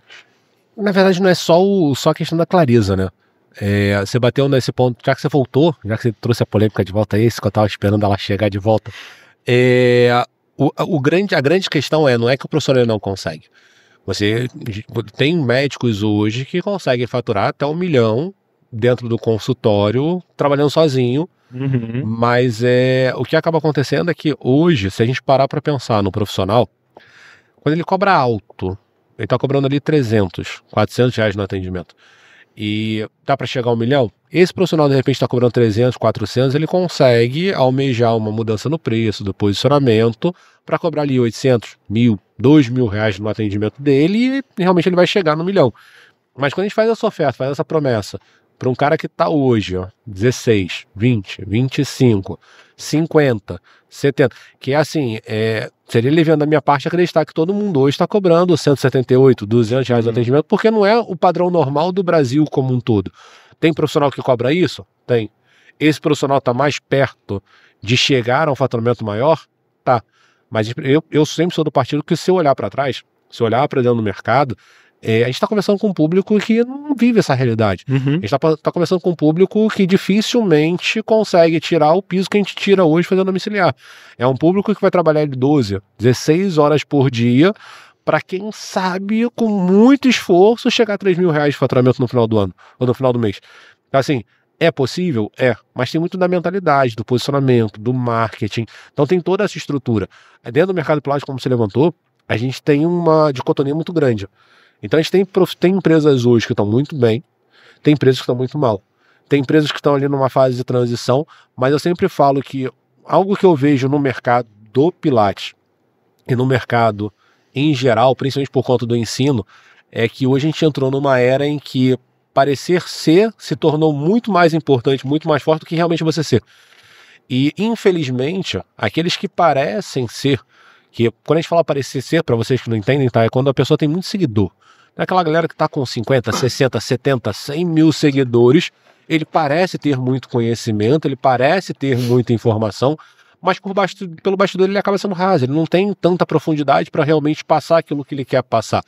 E a gente acaba percebendo que, por exemplo, eu me sinto uma pessoa capacitada e competente naquilo que eu faço. Eu diariamente estou estudando, estou buscando, estou lendo, estou vendo o que está acontecendo no Brasil e no mundo. Então, assim, eu acredito que eu me dedico muito para fazer o que eu faço. Só que eu não sou uma pessoa, ainda não, né? Mas acredito que depois do podcast vai começar a mudar. Mas ainda não estou naquele patamar de 100 mil seguidores, 200 mil seguidores. Eu não sou grandão nas redes sociais. Então, assim, eu tenho mais conhecimento do que realmente as pessoas me reconhecem. E o que eu acabo percebendo é que essa galera que já está num nível maior de ser conhecido, ela não cobra o preço que ela deveria estar cobrando. E isso acaba reverberando. Porque, assim, quando a pessoa ela olha, vou pegar uma polêmica, mas sem falar da polêmica, a polêmica me bloqueou. Mas quando a pessoa ela olha, o cara tem PhD, dá curso, faz isso, faz aquilo outro, e ele não cobra o preço que a posição dele, né? O cargo que ele tá na visão da sociedade almeja que ele deveria estar cobrando, o profissional ele olha e fala assim, mas espera aí, fulano de tal tem um monte de título, dá um monte de curso, dá um monte de formação e tal, pô, ele não tá cobrando. Quem sou eu na fila do pão para cobrar esse preço? A gente vê isso muito acontecendo. Então, eu defendo muito, e é uma pancada que eu dou no mercado, principalmente no mercado de Pilates, é que quem está no topo da pirâmide, ele tem que ser referência para quem está embaixo. Então, se quem está no topo da pirâmide, ele vira e fala assim, não dá para você cobrar X reais no seu atendimento de Pilates, eu não tenho como esperar que o cara aqui da base, ele tenha coragem de imediato para chegar e cobrar. Porque na hora que ele vai se comparar, ele olha lá o cara que está dando formação, que está dando curso, está dando tudo, e fala assim, mas peraí, Felipe, pô, tá vendo um cara lá no topo da pirâmide? Pô, ele tá cobrando muito menos que você tá me pedindo para cobrar. Como é que eu, que tô entrando no mercado agora, tô começando a fazer essa mudança, eu vou cobrar? Mesmo o cliente final desse cara não conhecendo o trabalho dele. Então, assim, a transformação que ela precisa acontecer, olhando nesse mercado, ela tem que acontecer numa esfera como um todo. Já que a gente vive numa bolha, sim. A bolha ela precisa começar a olhar e falar assim, cara, que realmente o que entre na disputa venha a ser a capacidade dessa pessoa entregar resultado. Mas quem está lá no topo, que comece a respeitar a posição que ele está. Já que você chegou aí, já que você colocou aí, sai dessa mediocridade de vender muito barato, porque o seu barato acaba comprometendo quem está embaixo, né? Sim, então, isso que você está falando, concordo em partes, mas para ser bem sincero, às vezes essa pessoa nem está tão no topo assim, sabe? Pode estar no topo talvez em questão de currículo, enfim, mas também não quer dizer nada, até porque o teu cliente não pergunta o teu currículo na hora que você vai atender ele. Então, o que eu acho mais importante, primeiro que número de seguidores, na maioria das vezes, é métrica de ego, né? Então, não significa que você é melhor do que ninguém, já começa por aí. E também tem uma outra coisa, que é também outra métrica de ego, que é o faturamento, que o faturamento é muito diferente do quanto sobra no teu bolso. Não significa nada. Exato, né? Porque muita gente bate no peito falando de faturamento, mas... E que também é diferente de patrimônio, né? São coisas diferentes. Mas uma coisa que eu... No início, né? Eu sempre olhava quanto meus colegas cobravam, mas que hoje, para ser bem sincero, Felipe, depois que eu entendi do meu negócio, sei o quanto vale o meu trabalho, pouco importa o quanto o cara que é, sei lá, mais conhecido do que eu ou menos conhecido está cobrando. Porque para mim é indiferente se o cara cobra menos ou mais, não importa, porque eu tenho que me preocupar com o meu negócio. Então, é uma dica para você que está assistindo e que está preocupado, às vezes, com um cara que tem muito mais seguidor do que você, cobra mais caro, cobra mais barato, é você não olhar para ele, olhar para o teu negócio, ver o quanto é justo para o teu negócio. Isso vai fazer diferença no teu negócio. Então, esquece as outras pessoas, teus concorrentes, e olha para o teu negócio, que é isso que vai fazer a diferença. Teu umbigo, ó. É mais ou menos isso. Já que você não vai perguntar, eu vou te perguntar. Vou sair na frente. Já que você levantou nessa bola do cague e anda pro teu concorrente que ele não paga as tuas contas, que a verdade é essa. É isso. Vamos cagar e andar pro nosso concorrente que ele não paga as nossas contas. E como você falou, é uma grande verdade, né? Mas assim, todo mundo fala muito de Instagram. Não, tem que estar no Instagram, tem que aparecer no Instagram e tudo mais. Nós hoje somos pessoas públicas. Assim, o Instagram realmente é um veículo de fazer a gente chegar em mais pessoas nos ouvirem. Mas se a gente olhar para o mercado de saúde, primordialmente, normalmente a pessoa que vai procurar por saúde, nem sempre ela vai ficar ali procurando um profissional na rede social. Na sua opinião, quais são os melhores meios desse profissional? Já que a gente está falando de empreendedorismo, né? Tipo, para captar cliente? Qual é o melhor caminho que ele teria para captar esse cliente? Assim, o mais fácil, suas redes de contato. Assim, mais fácil de você conseguir de imediato. Suas redes de contato, as pessoas que estão mais perto de você. E o que eu considero a melhor, assim, é o Google. Porque, por exemplo, ou qualquer pessoa, ninguém entra no Instagram e fala, vou procurar aqui um fisioterapeuta para me atender. Não vai fazer isso. Fred, mas ninguém pesquisa no Google. Aí que você se engana, meu camarada. É a primeira vez que a pessoa pesquisa. Porque muita gente pesquisa ali pelo Google, porque, por exemplo, eu recebo semanalmente diversas ligações e mensagens de pessoas me procurando pelo meu atendimento. Fred, mas você atende todo mundo? Claro que não. Porque aí é muita gente também curiosa, às vezes que está procurando só pelo preço, enfim. Aí você testar ali o público que você quer pegar, você vai pegar o público muito aberto. Então é você entender ali do teu negócio. Mas eu, Fred, gosto muito dali da minha rede ali de contato. Então é você se vender muito bem para as pessoas que estão ao seu redor. Porque se as pessoas que estão ao teu redor não sabem o problema que você resolve, meu amigo, como é que você vai atender? Então tem que começar ali na tua base, na galera que está ali ao teu lado, né? Das pessoas que te conhecem, teus amigos, conseguem, sabem o que você faz, sabem o problema que você resolve. Sou fisioterapeuta. Fisioterapeuta é muito vago, tem que ser mais específico. O que você resolve, o que você atende, qual é a sua especialidade, tem que ser mais específico, que aí e as pessoas vão começar a te procurar mais, né? Tem algumas estratégias boas para isso também. O que você considera aí de... A estratégia a gente deixa para depois. Eu ia até te perguntar, você faz CrossFit, né? Faço. No CrossFit o pessoal sabe o que você faz? Lógico.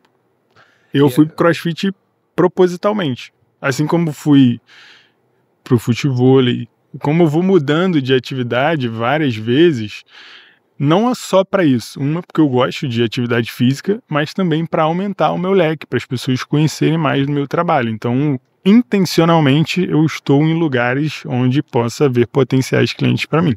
E, cara, eu assino embaixo, porque eu acredito que hoje o Google é meio repeteco, né? Sim. Seria chovendo molhado, para as pessoas estarem... Seria chovendo molhado. Não, muita gente não faz, tá? Vou falar nada, não. Eu só vou olhar para a câmera. Mas, assim, o que eu acredito quando a gente fala sobre essa questão é a gente está numa era de posicionamento. Uhum. Então, você falou de livro, eu até brinquei do Napoleão Hill. Eu não sei se eu não gostei da Conversa lá do Diabo, porque eu tinha lido um monte de livro do Napoleão. Então, quando eu cheguei nele... Já estava mais batido, né? É porque, na verdade, meio que vai se repetindo, né? O tema vai se repetindo. Então, esse foi um dos primeiros que eu li, então... Eu fiz o inverso, o caminho inverso. Para chegar mais perto do Diabo, eu fui no caminho inverso. Mas, assim, um dos livros que eu li, que tem o posicionamento e o reposicionamento, eu não me lembro o autor desse livro, mas no reposicionamento ele fala exatamente sobre isso, né? Sobre você se posicionar e você aparecer no mercado que você já tá, para que as pessoas saibam o que você faz. Então eu sempre falo com todos os meus clientes, falo para todo mundo, você que está me ouvindo pode fazer isso. O conceito eu não te conheço, mas você me conhece. Eu vou chegar na sua rua, eu vou chegar no seu bairro e vou procurar assim, cara, tem algum médico, tem algum fisioterapeuta, pô, tem algum estúdio de pilates, tem alguma clínica aqui? Se eu chegar na sua rua e parei na banca de jornal, parei na farmácia, parei na padaria, parei naquele ciclo, porque assim, Fred trouxe um exemplo muito bom, que é o meu ciclo de amizade, é meu ciclo do ambiente onde eu tô, mas eu também preciso ter um posicionamento que naquela região onde eu tô, as pessoas saibam onde eu tô. Tanto que eu brinco com meus clientes e falo assim, cara, se chegar na minha rua, perguntar do Felipe, perguntar do fisioterapeuta, perguntar do maluco que trabalha em casa, que trabalha com gestão, a mulher da padaria sabe, o cara da academia sabe, o cara da banca jornal que fechou sabe, do bar sabe, porque eu ia pra lá exatamente isso, para buscar posicionamento. Então, assim, eu não sabia se eu ia ou não ia ficar só com a parte de gestão, mas eu ia para lá, falava que eu era fisioterapeuta, estava trabalhando só com consultorias e tudo mais, e é isso, é fazer com que o mercado saiba. E você falou sobre essa questão do esporte, eu jogo tênis, joguei tênis durante muito tempo, agora só por lazer e só por hobby, e eu passei um ano. Esse ano de 2024 todo eu não apareci no clube, eu fui aparecer dia 30 de dezembro, foi a última vez que eu fui ao clube, e foi a primeira vez que eu fui no clube para jogar tênis naquele ano. E foi muito louco porque na hora que eu fui pro clube igual você foi pro CrossFit, né? Eu voltei para jogar tênis no clube exatamente para isso, para me posicionar, para falar, para conseguir captar os clientes naquela época. Pode ser que vocês tenham me ouvido, foi para isso que eu voltei a jogar tênis. Mas um ano depois, sem aparecer, sem nada, quando eu entrei no clube, eu falei pelo menos com umas 4 pessoas diferentes. Caraca, Felipe, ainda bem que você tá aqui e tal, tô com uma dor aqui, tô com uma dor acolá, tá atendendo da onde, como é que tá funcionando? E por que eu tô falando isso? Porque é o posicionamento. Então, assim, não sei se você tá no futebol hoje, que eu só vejo você no CrossFit. Não. Assim, muito provavelmente, se você voltar lá no futebol e tiver a mesma galera, ou que eu falo, mesmo venha ser o pessoal que joga. Porque quando eu cheguei lá, o cara que limpa, que molha a quadra, que limpa a faixa, que os boleiros que estão lá, me conhecem lá de trás, todos eles sabem que eu sou formado em fisioterapia e todos eles fazem esse processo de falar e indicar. E é isso. Então, assim, eu acredito que hoje a gente está numa era de captação de cliente, que a gente volta naquela história dos seguidores e tudo mais, que é posicionamento. O mais conhecido vai ser aquele que vai conseguir realmente captar os clientes certos e trazer os clientes certos para dentro do negócio. Não, exatamente isso que você está falando. Eu voltei pro CrossFit, na real, porque eu tava de saco cheio de musculação. Aí eu voltei pro CrossFit, já tinha feito. Não, botou um ano na academia. Aí eu voltei, porque eu tava de saco cheio também. E aí, lá eu sabia que encontraria um público que compraria ali meu serviço. Então, eu acho que as pessoas precisam entender, de certa forma, isso que você está falando. Você estava se vendendo ali. Então, quando você fala de você está se vendendo. E aí, por isso que muitas pessoas ainda têm esse receio, essa crença, às vezes, de que se vender é algo ruim, você falar de você. Mas claro que não, se você não fizer isso, se você não se vender, cara, quem que vai comprar de você? Se tu não confia no teu produto, no teu serviço, quem vai comprar? Então, você tem que se vender, tem que saber se vender. E aí, mais uma vez, vai saber aonde você vai se posicionar, né? Qual o tipo de público você quer, o público que você atende está ali, naquele ambiente. Você tem que saber se posicionar dentro daquele ambiente também, né? Então, isso é importante, né? A gente falou de captação, né? Mas tem um ponto que eu acho importante também no empreendedorismo, que muitas vezes as pessoas falam muito sobre isso, né? Mas queria saber de você um pouco sobre fidelização. O que você considera assim importante, uma dica prática para a galera que está querendo aprender, independente do serviço, uma dica prática para a pessoa conseguir ali, de certa forma, fidelizar melhor os seus clientes. Não significa que você vai conseguir segurar, né? Porque muita gente fala, não, como é que faz segurar o cliente? Não existe isso. Né? Como você tenta fidelizar melhor o seu cliente? O ponto é esse, né? Porque as pessoas acreditam que, não, vou fazer uma venda de um plano de atendimento de 1 ano e esse cliente vai ficar comigo. Cara, não vai. A gente hoje, por mais que o dono do negócio, né, o empreendedor não conheça o Código de Defesa do Consumidor, mas o cliente conhece. De trás para frente para trás. Então, ele sabe quais são os direitos dele, e ele sabe que não é o plano que vai segurar ele com a gente. Mas um ponto. Vou voltar um passo antes de eu responder da fidelização. Eu acredito que vender é o tempo todo, em qualquer momento, e que a gente precisa aprender a se relacionar com pessoas. Então a fidelização, na minha opinião, ela passa muito da humanização que existe entre a relação.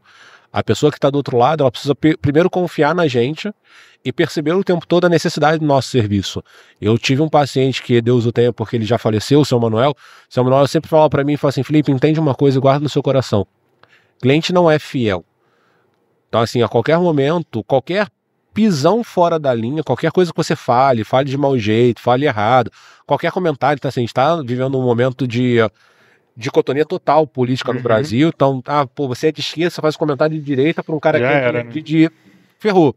Então, dizendo, então, assim, o que a gente precisa entender é o que vai realmente fidelizar o cliente com a gente é a gente tomar cuidado com o que a gente fala, tomar cuidado com como é que a gente se posiciona, a nossa aparência, a forma que a gente se coloca ali. E basicamente isso, é manter a confiança do cliente onipresente na necessidade que ele tem sobre a gente. Eu brinco como fisioterapeuta, né? O meu cliente ele precisa ter percepção de necessidade da minha opinião ser mais importante do que a opinião do médico na vida dele. Então, do tipo, Felipe, aconteceu isso comigo, a paciente caiu dentro de casa. Ela tropeçou no fio do ventilador, caiu, ficou chapada no chão, ela não conseguia levantar. Qual a orientação? Cara, liga pro SAMU, liga pro plano de saúde, chama a ambulância, leva, que provavelmente fraturou. A família toda desesperada me ligando, a primeira pessoa que ela ligou foi pro Felipe, porque na cabeça dela, eu já estava implantado na cabeça dela que a minha opinião era a que mais importava e a pessoa que poderia ajudar ela naquele momento era eu. Tanto que a primeira coisa que eu cheguei lá foi, liguei pro SAMU, liguei pro plano de saúde, liguei pro médico de confiança que eu tinha, para falar assim, cara, minha paciente tá assim, entassada, a perna tá desse jeito, acredito que fraturou, qual a orientação que você passa pra gente? Pra onde a gente vai? Entendeu? Porque é esse o ponto. É fácil chegar nesse lugar? É trabalho, é tempo, é uma evolução mental e pessoal muito grande, porque a técnica é o que menos importa. O cliente, quando ele contrata a gente, a primeira coisa que ele espera é resultado. Exato. Então, quando o cliente procura a gente, ele está esperando que a gente vai entregar resultado. Então, não é o resultado, não é a técnica, não é o currículo, não é a formação.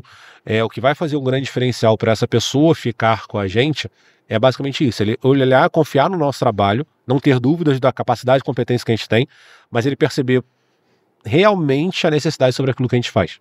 Não, exatamente. E assim, eu vou além.